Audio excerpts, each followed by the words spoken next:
Soy María Belén Aguirre y en esta oportunidad leeré para Biblioteca Parlante Haroldo Conti y su fonoteca transgresora a través de la Poemateca del Cine ABC. Tales eran sus rostros, un cuento de Silvina Ocampo extraído de su libro Las Invitadas, una publicación de 1961. Que lo disfruten. Tales eran sus rostros, tales eran sus rostros, tales eran sus rostros, y tenían sus alas extendidas por encima, dos cada uno, las cuales se juntaban. Ezequiel, capítulo 1, versículo 11. ¿Cómo los niños menores llegaron a saberlo? Nunca se explicará. Además, falta dilucidar qué llegaron a saber, y si ya no lo sabrían los mayores.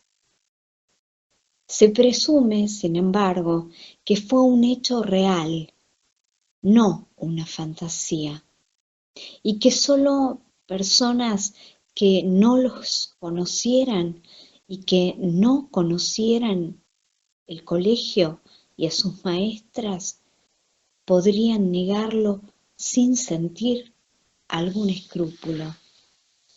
A la hora en que tocaron, inútilmente como siempre, para mantener un rito, la campana que anuncia la leche, o un poco más tarde en el recreo, cuando se dirigieron corriendo al patio del fondo, o bien, lo que es más probable, inconscientemente, paulatinamente, diariamente, sin orden de edades ni de sexos, llegaron a saberlo.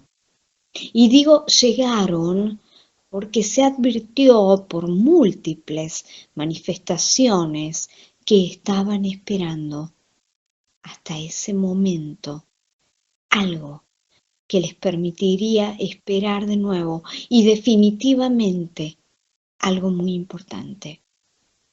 A ciencia cierta sabemos que a partir de ese instante que menciono de modo impreciso, pero sobre el cual se hacen miles de conjeturas, sin perder la inocencia, pero perdiendo esa despreocupación aparente tan característica de la infancia, los niños no pensaron en otra cosa. Después de meditarlo, todo deja presumir que los niños lo supieron simultáneamente. En los dormitorios, al dormirse, en el comedor, al comer, en la capilla, al rezar, en los patios, al jugar a la mancha o a Martín Pescador, sentados frente a los pupitres al hacer los deberes o cumpliendo las penitencias, en la plaza cuando se amacaban, o en los baños dedicados a la higiene corporal, momentos importantes porque en ellos las preocupaciones se olvidan con la misma mirada hosca y abstraída. Sus mentes, como pequeñas máquinas, hilaban la trama de un mismo pensamiento, de un mismo anhelo, de una misma expectación. La gente que los veía pasar endomingados, limpios y bien peinados, en los días patrios, en las fiestas de la iglesia o en cualquier domingo, decía: estos niños pertenecen a una misma familia, o a una cofradía misteriosa, son idénticos. Pobres padres, no reconocerán al hijo. Estos tiempos modernos, una misma tijera corta todos los niños. Las niñas parecen varones y los varones niñas. Tiempos sin espiritualidad son crueles. En efecto, sus caras eran tan parecidas entre sí, tan inexpresivas como las caras de las escarapelas o de las vírgenes de Luján en las medallas que lucían sobre sus pechos. Pero ellos, cada uno de ellos, en el primer momento se sentían solos, como si una armazón de hierro los revistiera, incomunicándolos, endureciéndolos. El dolor de cada uno era un dolor individual y terrible. La alegría también, y por lo mismo, era dolorosa. Humillados, se figuraban diferentes los unos de los otros, como los perros, con sus razas tan dispares, o como los monstruos prehistóricos en las láminas. Creían que el secreto, que en ese momento se bifurcaba en 40 secretos, no era compartido y no sería jamás compartido. Pero un ángel llegó, el ángel que asiste a veces a las muchedumbres. Llegó con su reluciente espejo en alto, como el retrato del candidato, del héroe o del tirano que llevan los manifestantes, y les mostró la identidad de sus caras. 40 caras eran la misma cara y 40 conciencias eran la misma conciencia, a pesar de la diferencia de edades y de familia. Por horrible que sea un secreto compartido, deja a veces de ser horrible, porque su horror da placer, el placer de la comunicación incesante. Pero quien supone que fuera horrible se adelanta a los acontecimientos. En realidad no se sabe si era horrible o se volvía hermoso, o si era hermoso y se volvía horrible. Cuando se sintieron más seguros de sí mismos, se escribieron cartas en papeles de diversos colores, con festones de puntillas o con figuritas pegadas. Al principio eran lacónicas, luego largas y más confusas. Eligieron lugares estratégicos que servían de estafetas para que los otros las recogieran, porque eran cómplices felices. Los inconvenientes habituales de la vida no los molestaba ya, porque eran cómplices felices. Los inconvenientes habituales de la vida no los molestaban ya. Si alguno pensaba tomar una decisión, los otros inmediatamente resolvían hacer lo mismo, como si desearan igualarse. Los menores caminaban de puntillas para parecer más altos. Los mayores se encorvaban para parecer más bajos. Se hubiera dicho que los pelirrojos apagaban el fuego de sus cabelleras y que los morenos moderaban la oscuridad de una tez apasionadamente oscura. Los ojos lucían todos las mismas rayitas castañas o grises que caracterizan los ojos claros. Ya ninguno se comía las uñas, y el único que se chupaba el dedo dejó de hacerlo. Estaban unidos también por la violencia de los ademanes, por las risas simultáneas, por una solidaridad bulliciosa y súbitamente triste que se refugiaba en los ojos, en el pelo lacio o levemente encrespado. Tan indisolublemente unidos hubieran derrotado un ejército, una manada de lobos hambrientos, una peste, el hambre, la sed o el cansancio aplicado que extermina a las civilizaciones. En lo alto de un tobogán, no por maldad, sino por frenesí, estuvieron a punto de matar a un niño que se metió entre ellos. En una calle, bajo el entusiasmo admirativo de todos, un vendedor de flores ambulante, por poco no pereció con su mercadería.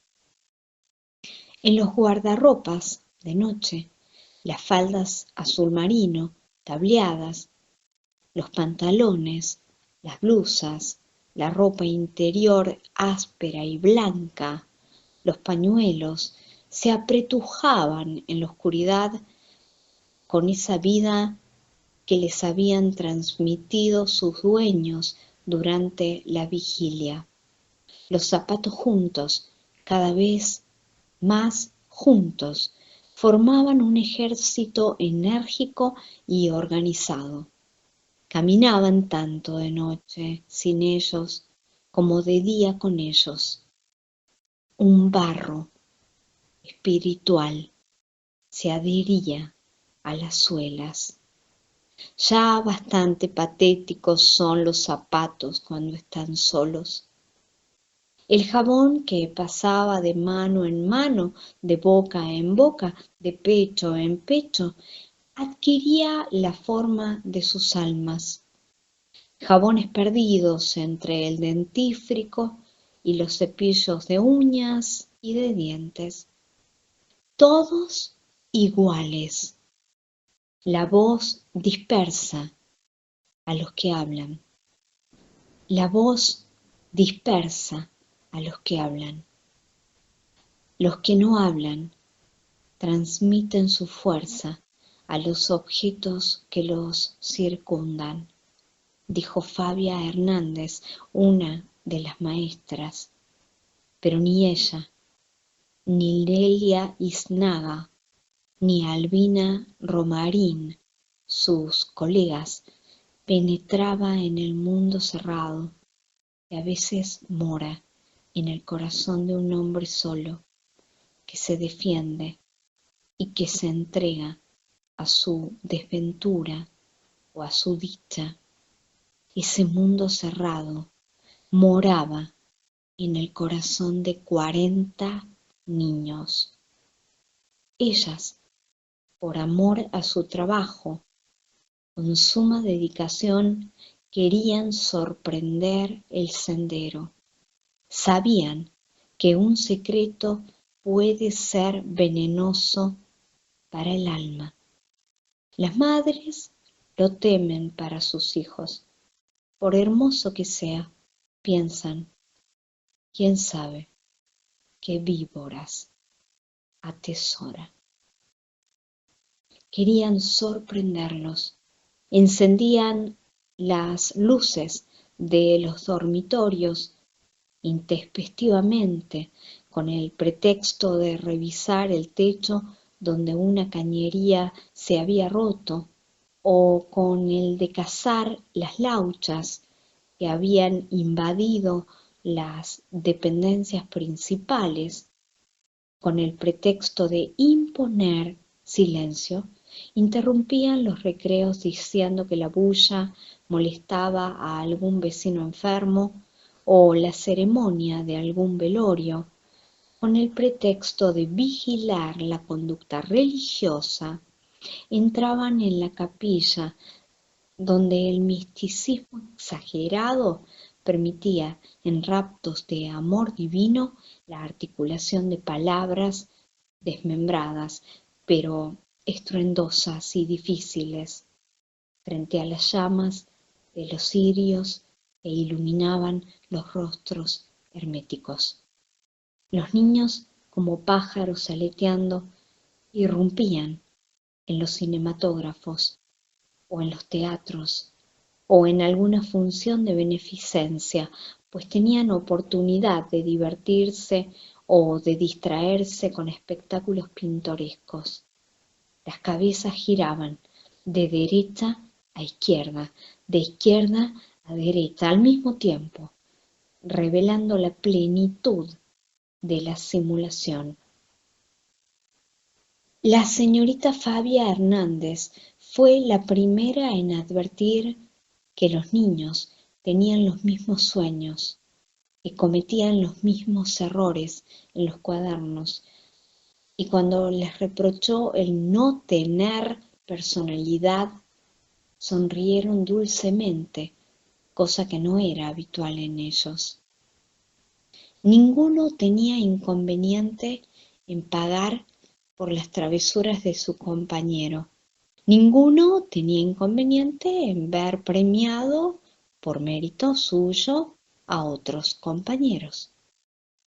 En varias oportunidades, las maestras acusaron a uno o a dos de ellos de hacer los deberes del resto de los alumnos, pues de otro modo no se podía explicar que la letra fuera tan parecida y las frases de las composiciones tan idénticas. Las maestras comprobaron que ellas se habían equivocado. Cuando en la clase de dibujo la profesora, para estimularles la imaginación, les pidió que dibujaran cualquier objeto que sentían, todos dibujaron durante un tiempo alarmante alas, cuyas formas y dimensiones variaban al infinito, sin restar, según ella, monotonía al conjunto. Cuando se les reprendió por dibujar siempre lo mismo, rezongaron y, por último, escribieron en el pizarrón: «Sentimos las alas, señorita». Sin incurrir en un irrespetuoso error, ¿cabría decir que eran felices? Dentro de lo que pueden serlo niños con sus limitaciones, todo induce a creer que lo eran, salvo en verano. El calor de la ciudad pesaba sobre las maestras. A la hora en que a los niños les gustaba correr, trepar a los árboles, retozar en el pasto o bajar rodando las barrancas, la siesta, la temida costumbre de la siesta, reemplazaba los paseos. Cantaban las chicharras, pero ellos no oían ese canto que vuelve el calor más intenso. Vociferaban las radios, pero ellos no oían ese ruido que vuelve intolerable al verano con asfalto pegajoso. Perdían las horas esperando a la saga de las maestras, con pantallas que bajara el sol o que amainara el calor, haciendo, cuando los dejaban solos, involuntarias travesuras, como llamar desde el balcón a algún perro que, al ver tantos posibles amos simultáneos, daban un salto delirante para alcanzarlos, o con pitos catalanes provocaban la ira de alguna señora que tocaba el timbre para quejarse de tanta insolencia. Una inesperada donación permitió que fueran a veranear al borde del mar. Las niñas confeccionaron ellas mismas púdicos trajes de baño. Los niños adquirieron los suyos en una tienda económica, cuyos géneros olían a aceite de ricino, pero que eran de corte moderno, de esos que caen bien a cualquiera. Para dar más importancia al hecho de que veranearan por primera vez, las maestras les mostraron con un puntero sobre el mapa el punto azul junto al Atlántico, hacia donde viajarían. Soñaron con el Atlántico, con la arena, todos el mismo sueño.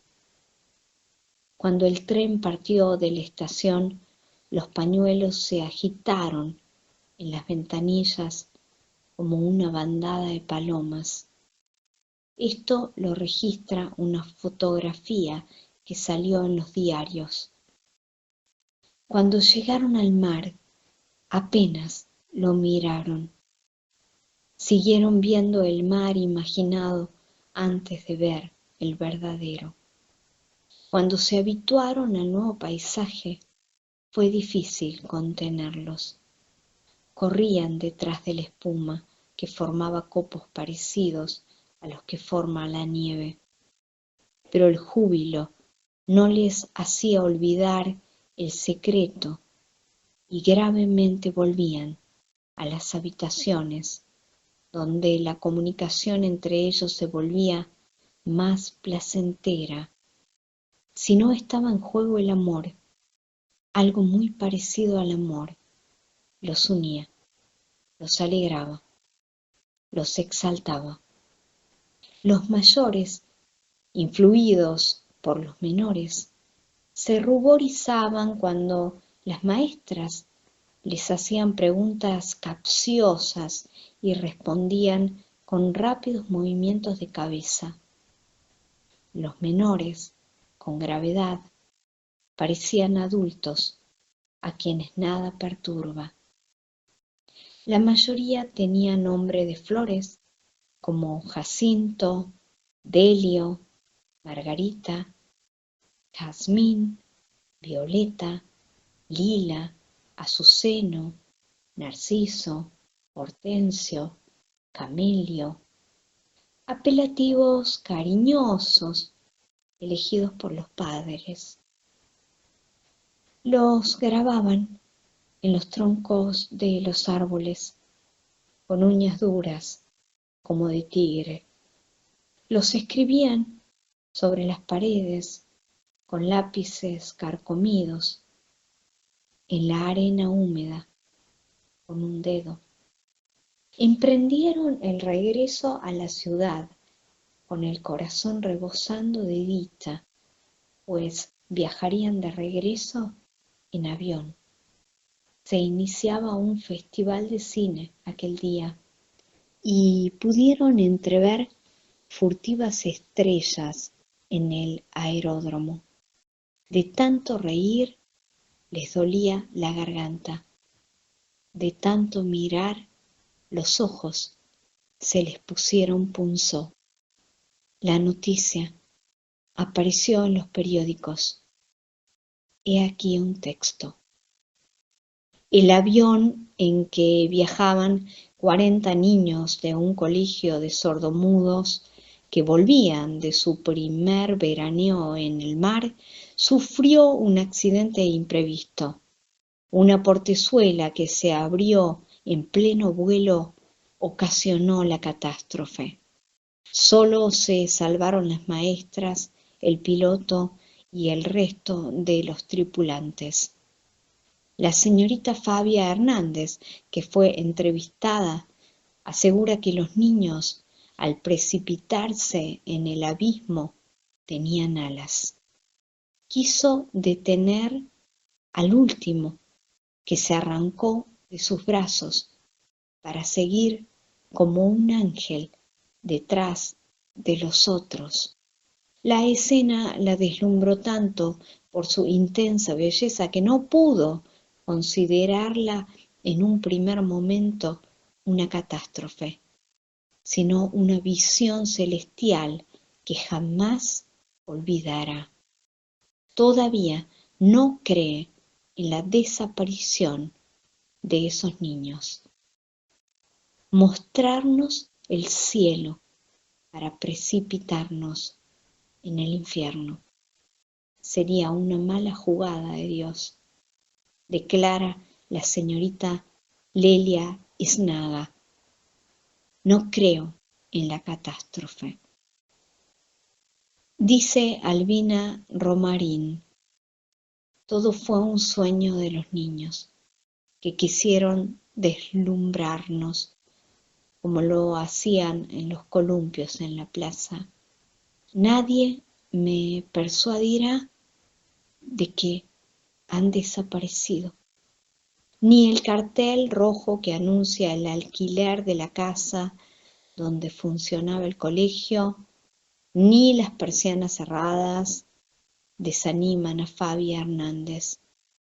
Con sus colegas, a las cuales está unida, como los niños lo estaban entre ellos, visita el viejo edificio y contempla los nombres de los alumnos escritos en las paredes, inscripciones por las que los reprendían y algunas alas dibujadas con destreza infantil que testimonian el milagro. Tales eran sus rostros.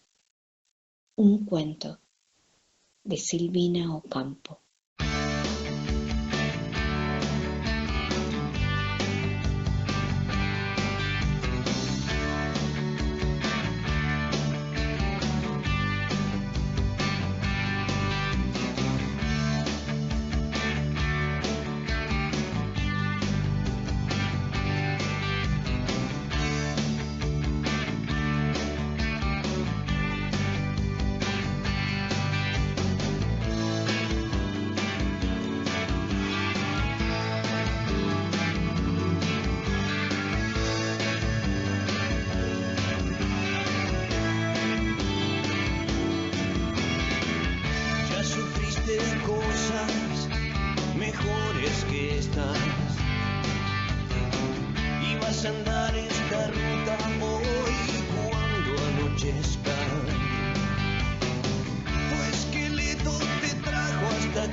Llamas en pena invaden tu cuerpo